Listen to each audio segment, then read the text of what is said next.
बैठल बानी गुरु के ध्यान अहो राजा भूखल बानी बैठल बानी गुरु के ध्यान अहो राजा भूखल बानी। अरे हमर बेटावा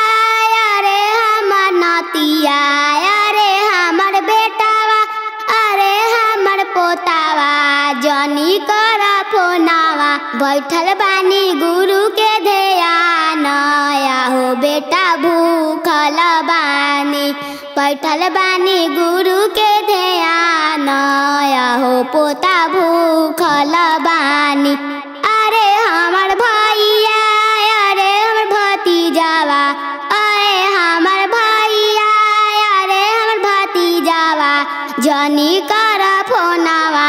धैले बानी गुरु के ध्यान आहो भैया भूखल बानी धैले बानी गुरु के ध्यान आहो भतीजा भूखल बानी धैले बानी गुरु के ध्यान आहो भैया भूखल बानी।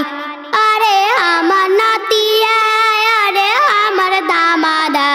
अरे हमर नतिया अरे हमर दामादा जनी कर फोनावा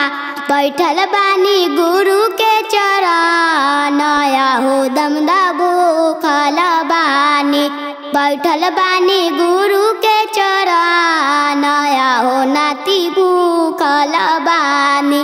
बैठल बानी गुरु के चरण आहो आहो गुरु भैया भूखल बानी धैले बानी गुरु के ध्यान आहो आहो बेटा भूखल बानी धैले बानी गुरु के ध्यान